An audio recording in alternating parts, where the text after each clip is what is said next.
I want to find out the all loans of over $12,000 or $1,200. Okay, so definitely I need to talk about this particular relation, a particular table loan, and from that I need to select the loans which are above 1200. So for that, let me write down the query.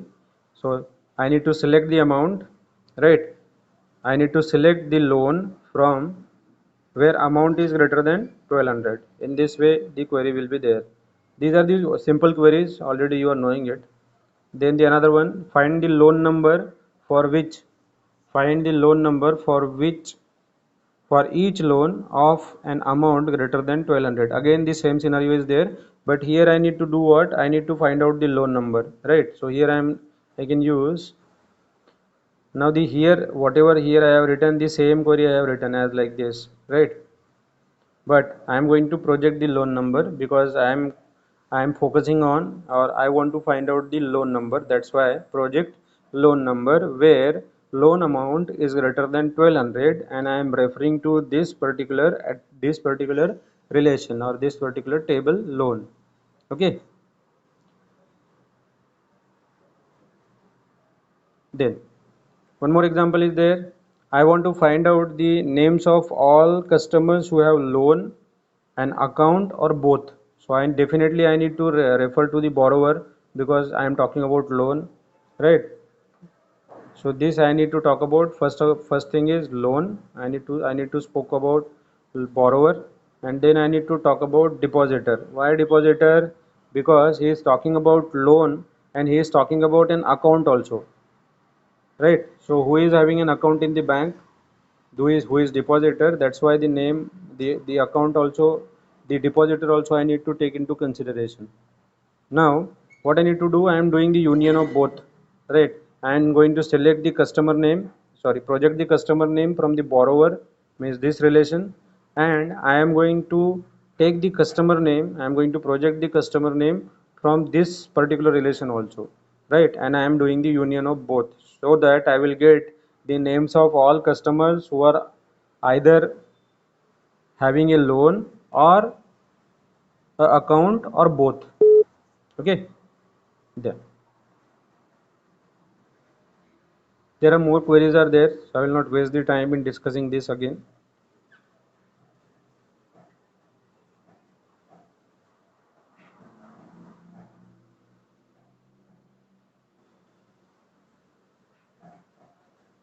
Now there are some additional operations are there. Which additional operations? Like set, intersection, natural join, aggregation, outer join, and division. So these are the different operations are there, additional operations, right? Out of this other than the aggregation operations, other than this aggregation operation, right, we can select, we can say this as a basic operations only, right? So let's start. The first one is the set intersection operation, right? So if I am having a relation R and if I am having a relation S, two relations I am having R and S, right? So how the intersection will be there? The intersection is simply means whatever the common tuple is there in between these two. So is there any common tuple? You can see alpha A1, alpha A2, alpha A2 is common here also and here also. So that will be the output, and that is the set intersection operation. Okay, next, the natural join operation. Now you know what do you mean by natural join already, and it will be indicated by this, like it will be indicated by this operator. Okay, so I am having one more time, I have taken here an example. So here I am having R and here I am having S. Two operation, two relations are there, R and S. So if whenever we are doing a natural join, simply we join them, nothing else we do, we simply join them. So you can see here I am having A, B, C and D, right? And here I am having B, D and E. These are the attributes are there, A, B, C, D in R and B, D, E in S. Out of this you can see whenever we are doing a natural join, there must be some common thing. So here you can see I am having here B and D, and here also I am having B and D. These are the commons, right? So accordingly we need to do the natural join. So you can see the two column, two tuples, how they are how the output is coming, that we'll speak about. The rest of the things you can know. If I am having alpha a1 alpha, right, you can see alpha a1 alpha, this tuple I am talking about, right, alpha a1 alpha a, right, that will be combined with what? Already this 1 and a we have taken, this 1 and a we have taken into consideration, so E will be alpha, you can see this, right. Likewise again, now I am having what? Alpha 1 alpha a, the same scenario, alpha a. So what I'll be requiring, you can see this, again it is common, gamma, and then alpha a1 alpha a, this particular tuple, not this one, this one, alpha a1 alpha a, and here I have taken alpha, right. Then I am having alpha a1 alpha a, and then I am having gamma, right, this particular tuple I am talking about, right. Later on you can see here I am having this particular tuple I am talking about, I am having here alpha 1 gamma, alpha 1 gamma. So I am taking the same example again, alpha 1 gamma, this one, this particular tuple I am talking about, alpha 1 gamma a, and this I am going to take in the same example alpha, because 1a is common here, so this particular tuple alpha 1 gamma a, this one, and alpha 1 gamma a with this again. So there are these two will get combined with these two, that's why I am getting here 4 attributes, and likewise for beta. Okay, so this is the natural join, and in natural join there must be some common attributes, there must be some common tuples, then and then only the natural join happens.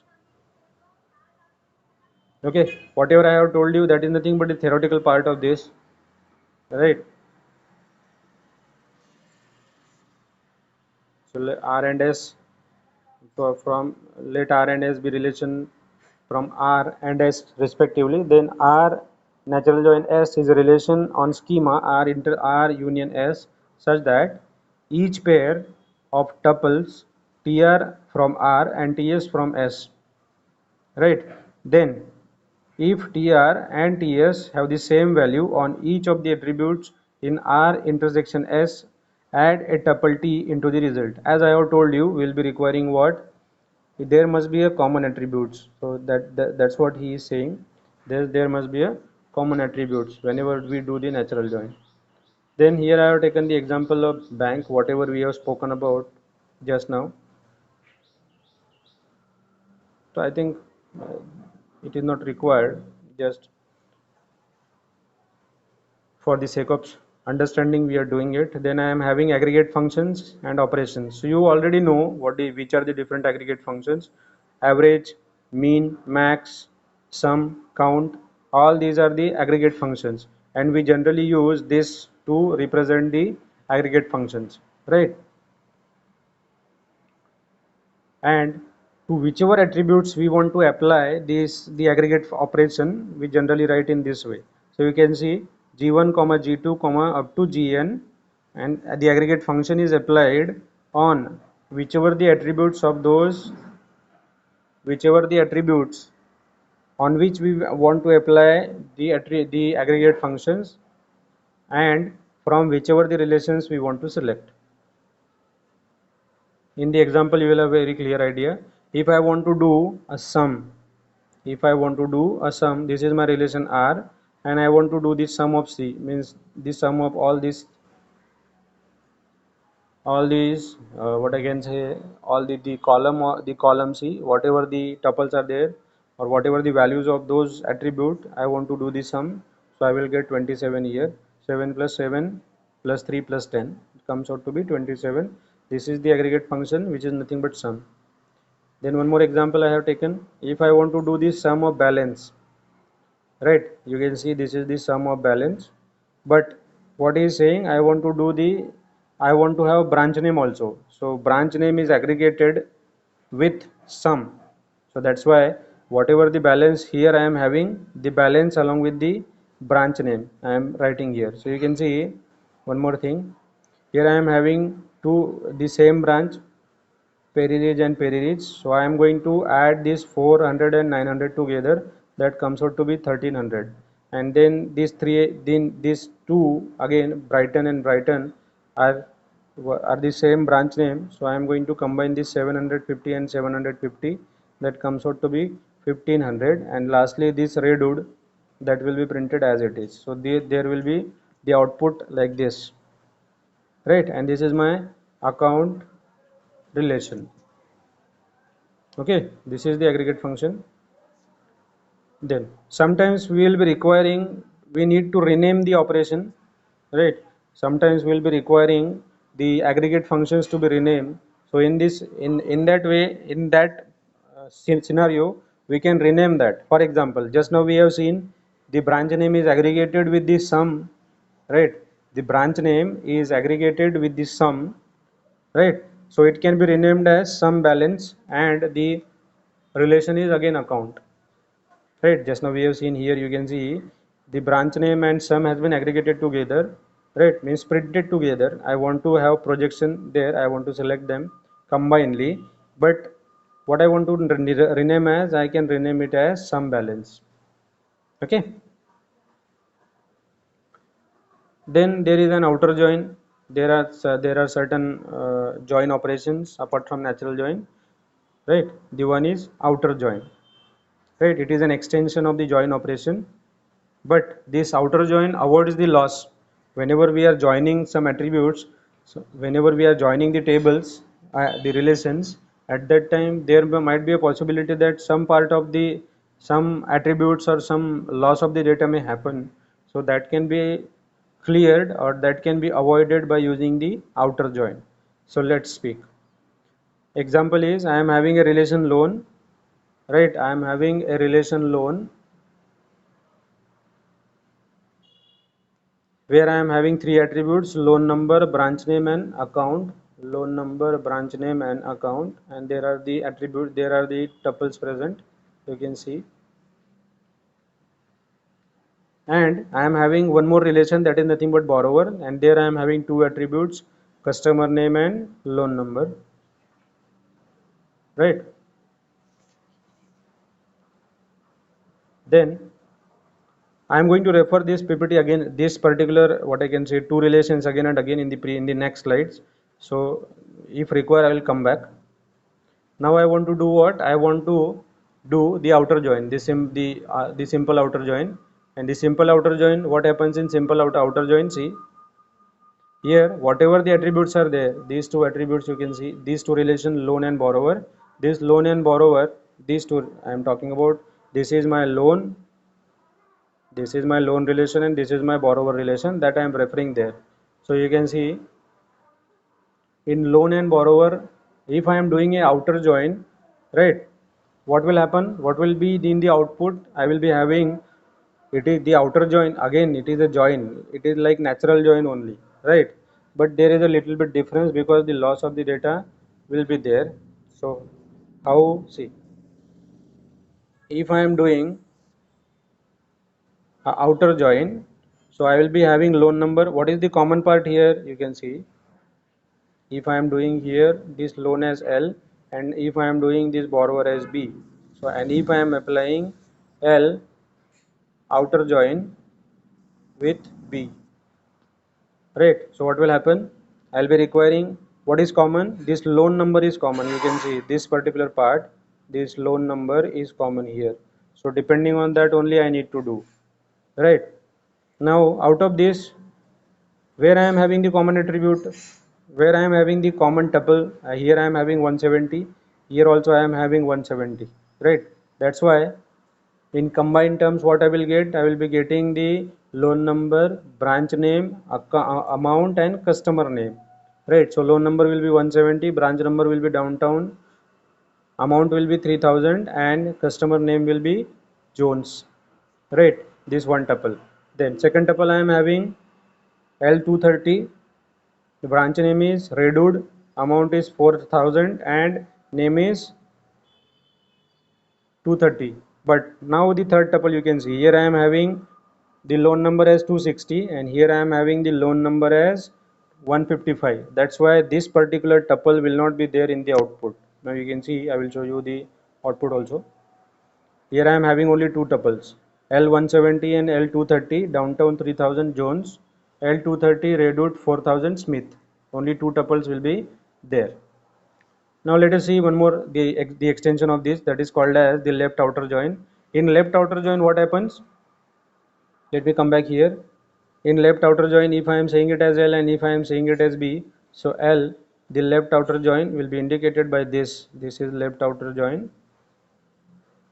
Let me write down one more time. If I am saying this is my L,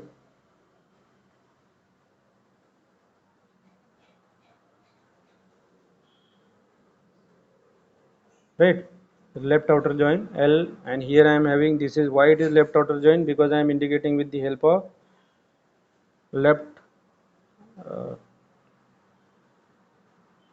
left edges, right. So here I need to have what, left outer join, and the left outer join I am having here three loan numbers, L70, L170, L230 and L260.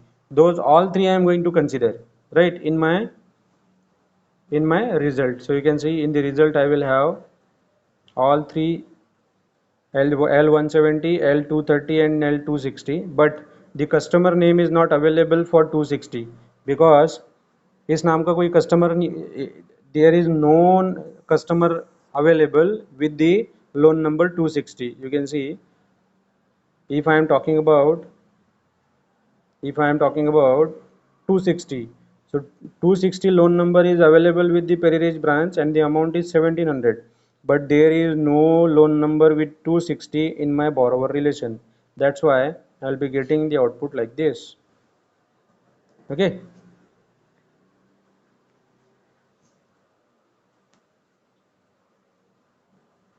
left outer join. That's why here I am printing it as null. There is nothing. So this is left outer join. Then I am having one more, that is nothing but the right outer join. In right outer join, what happens? In right outer join, if I am saying I am having this is my L and this is my B again. So L outer join with B. Here I need to take this into consideration. Now here I am having L70, 230 and I am having 155. I am not going to consider this 260, L260. So what will be the output? The output will be like this. I will be having the loan, the right outer join with borrower. I am having 170, 230 and 155. I am not having L160 because L160 was present on the right, on the left, what I can say, on the left relation, not on the right relation. So whatever is present on the right relation, that I am going to take into consideration. That's why it is like this. And then I am having one more example, that is nothing but the full outer join. So in full outer join we combine the left and right both together. So what will be the output? You can see the output will be, I am having here all four loan numbers, L170 I am having, L230 I am having, L260 I am having and L155 I am having. But for L260 I am not having the customer name, and for L55 I don't have the branch name and I don't have the amount available, right. So this is nothing but the full outer join. Getting? So there are three, what I can say, the outer join, the normal outer join, left outer join, right outer join and full outer join. So these are the four categories of the outer joins. Okay. Now what is the time? Because the recorded video will be much larger then. Okay, then there are certain null values are there. There are certain null values are there. Okay, then.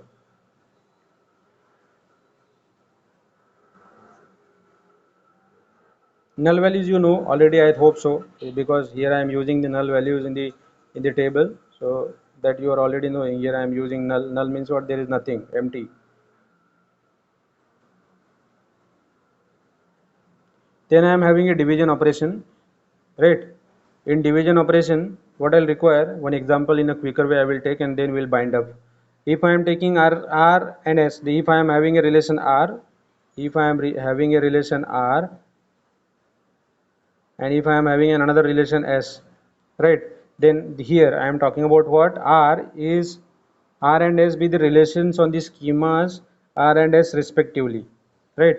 Means this small r belongs to capital R, and this capital S, this small s belongs to capital S. Okay, then the result of R division with S is a relation schema such that this is, you can see, is such that T, right, is defined such that T belongs to, which is projected over R minus S, right? Means what? It must be present in R but should not be present with S, right? That is R minus S, with that we have already seen. And then I am having AND operator.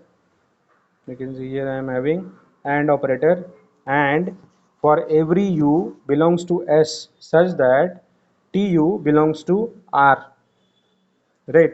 Now what do you mean by TU? TU means the concatenations of tuples T and U together. If I am combining, if I am saying that I am having a tuple T and I am having a tuple U, if I am combining this together I will be getting TU. That is the meaning here.